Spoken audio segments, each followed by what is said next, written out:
Imagine a typical day turning into a haunting mystery. Mika Miller, a vibrant young woman, vanishes without a trace, leaving behind a trail of questions and heartbreak. What happened to Mika Miller?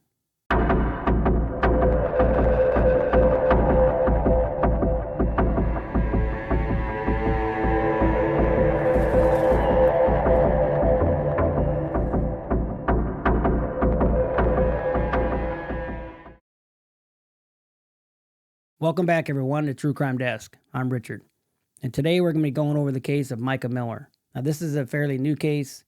This is one that's taken the internet by storm, I guess you'd say. Everybody's questioning whether she really did kill herself or did her husband have something to do with it. So I thought I'd take a look at it myself. So, without any further ado, let's get into the case. Mika Miller was born on March 7th, 1994 in Wichita, Kansas, the daughter of Michael Francis and Angelica Ramirez, and she passed away on Saturday, April 27th, 2024. Mika loved her little dog, Loki. She loved doing outdoor activities like waterfalls, rappelling, hiking, skydiving, running, and going to the beach. Mika was also a worship leader, graphic designer, youth leader, and women's minister leader, and pastor's assistant. She was survived by her husband, Pastor John Paul Miller of Myrtle Beach, and her stepchildren, Logan, Zachary, Eli, Ashley, and Selah. She also has one brother, Nate Francis, and his wife, Victoria, plus 4 sisters, Annie, Sierra, Abby, and Desiree. In 2009, then 14-year-old Mika met John Paul Miller, who was 14 years older than her. They met when John was a member of the church youth group at his church. The two started as friends, but it grew closer and eventually started a relationship. Then in November 7th of 2017, the two got married. Now, according to people that were around them, they were pretty much inseparable. They spent pretty much every night and every day together. Now, John Paul is the pastor at the Solid Rock Church in Myrtle Beach, South Carolina. And Mika would help out at the church whenever and wherever she could. As I mentioned earlier, Mika worked as the worship leader, women's ministry leader, and pastor's assistant. People that knew her said she was one of the best wives you could have and always served her husband and Jesus with her whole life. Now, I'm not going to discuss whether a wife serving her husband is right or not. I'm just here to tell you that's what she did and that's what she believed in. So whether you guys believe in that or think that's appropriate, you guys can decide that in the comments. John was allegedly very abusive and controlling. In the months before her death, she started telling her sister about the abuse by John. Now, as far as the abuse goes, we don't have any definitive evidence whether it's true or not. So we have to keep that in mind that everybody's innocent until proven guilty. Now, whatever he was allegedly doing at this time did cause Mika to pull away.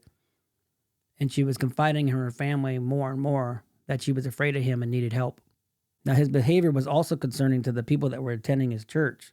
So some of them decided to stop going. Now, this next part right here is a little strange. So let's go over it. On February 23rd, Mika and John filed a post-nuptial agreement regarding what would happen if they were to get divorced. The document said that both of them agreed that neither of them would seek an attorney. It also listed that their home would be owned by the church, so it didn't account as marital property. Now, it's a little weird in my opinion, but it gets weirder. They both agreed that neither of them could talk negatively about the Solid Rock Church or ministry, and that they had to keep their personal lives confidential.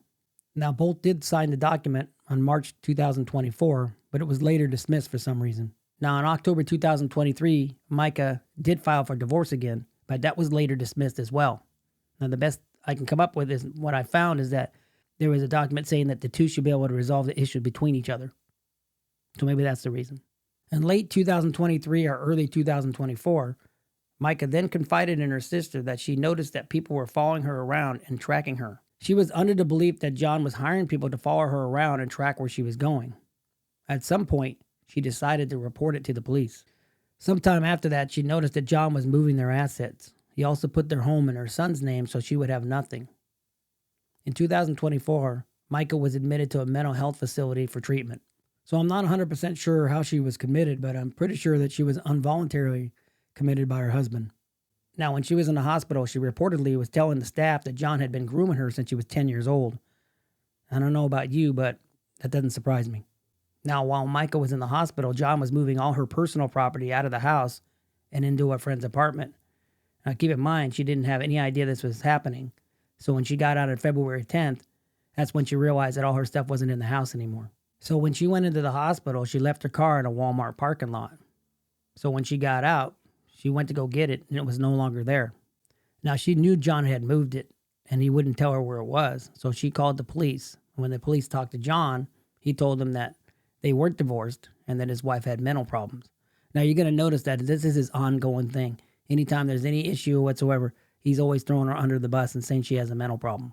He did admit that he took the car, but he said that it was marital property and he wasn't going to return it. He claimed that she was still in her mental phase and that she was a danger to herself and others and didn't want her to have it. Like he's her daddy or something. And you guys know how I feel about this, telling you what to do and where to go. We've discussed this in the past.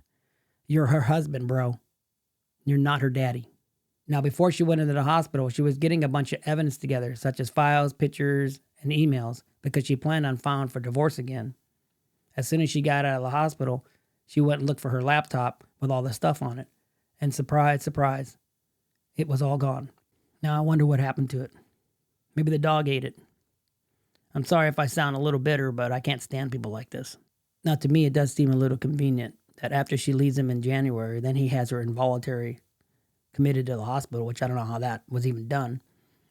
And then while she's in the hospital, all the assets get moved, the house gets put in a different name, and then all the stuff that she had on her laptop disappears. It's a little weird, a little convenient, so that's about all I can say on that. Now, according to her sister, she planned on moving to Kenya. She actually had sent some of her stuff there already. But she also told her sister that she was really afraid to file for divorce. So much so, she sent a message to her sister that said, quote, "If I end up with a bullet in my head, it was not me. It was John Paul." End quote. On March 11, 2024, Mica had called the Horry County Police and reported that her tire had been damaged while she was at the Spring-Maid Pier. Now, in the report, she stated that when she got in her car at the pier, she started driving and she heard a pop. She then got out and looked at the tire and noticed that there was a razor blade in it. Now, I want you to keep in mind this is the second time in 1 week that she found a razor blade in her tire. Now, I don't know about you, but I've been driving cars for a long time and I've never found a razor blade in one of my tires. Now, after she got the tire changed, she went to the nearest gas station, and while she was there, John came pulling up and tried to talk to her. She told him to leave her alone, and when she pulled out her phone, he drove off. Now, when she later took her car to the Toyota dealer to get that tire replaced, the technician told her that he found a GPS tracker in her car. Now, I wonder how that got there. Now, after the discovery, she went to her local magistrate and got a restraining order against John. Now, while they were both standing outside, the officer noticed a white Honda Accord slowly driving through the parking lot. And Mica told the officer, "That's my husband in my car." Now, at some point, Mica forwarded to her brother an email that came from John. And in that email, he said that he apologized for putting razor blades in her tires, but he had got mad that she was putting her family before him. He said in the email, quote, "When someone hurts me, I try to hurt them back rather than forgive. Instead of me forgiving you, I just attack and try to cause pain." End quote. Spoken like a true scumbag. Now, by April 2024, Mica had told her brother about the documents that she had put together and wanted her brother to make the decisions for her well-being. But when he went to look for those documents and that computer, he couldn't find them.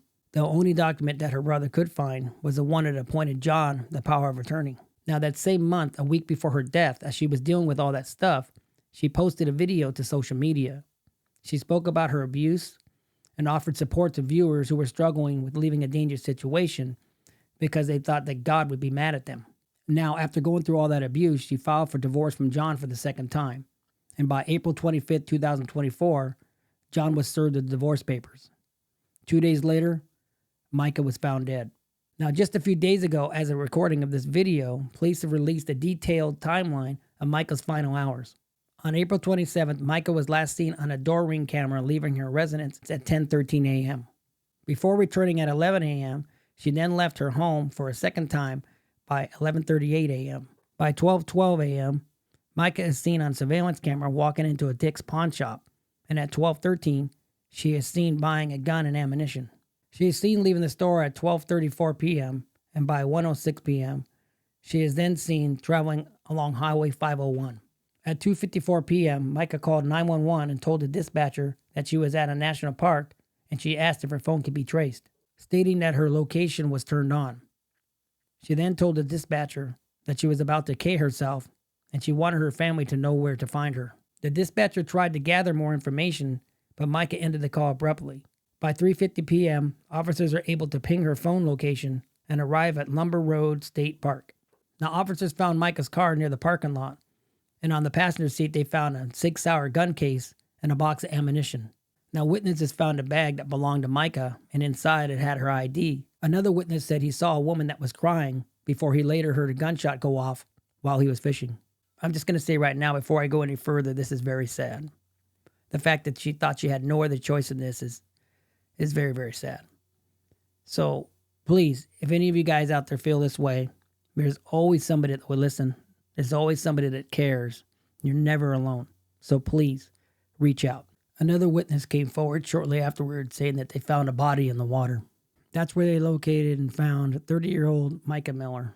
Located next to her was a 6-hour 9mm handgun that matched the serial number of the gun she purchased earlier that day.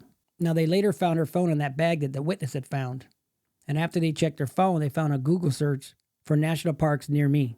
They also found GPS data searching for Lumber River State Park on her phone. After Mica's body was found, she was sent off to the medical examiner for an autopsy. The medical examiner determined that she had died from a single gunshot wound to the head and ruled that the cause of death was S. Now, just a quick note. The medical examiner said that her gunshot wound was not to the back of her head, like what was reported by some people earlier. The day after Mica's death, John went back to the church to deliver a sermon, and at the end of the service, he spoke about his wife's death. He said that he had got a call late last night and informed him that his wife had died the night before. He had said that she had died of an S and that she had mental health issues and had not been taking her medication. He then told the congregation that he's going to take a break to grieve. After her death, those that knew her and John questioned whether she would K herself. They didn't believe that she would do that, and it didn't make any sense to them. Now, this case has been going crazy in the media and all over the place, speculating whether she really K'd herself. The fact that she died 2 days after she filed for divorce and that she was telling her sister for months, possibly even years, that she's being abused, that does look a little suspicious, in my opinion. And if you remember earlier, she also told her sister that if she was ever found with a bullet in her head, that it wasn't her, it was John. Now, was she just setting him up, or is just a coincidence? Who knows?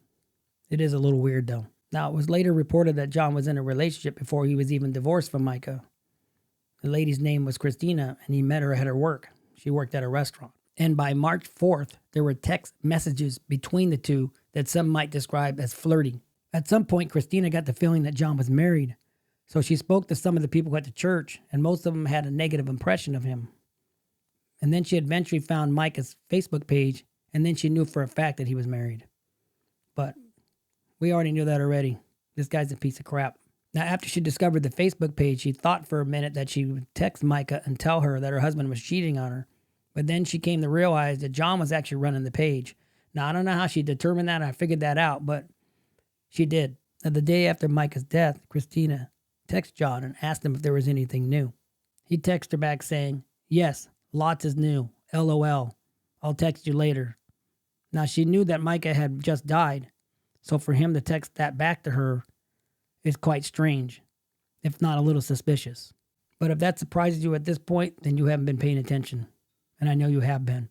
So, of course, the police investigated to find out where John was at the time of his death.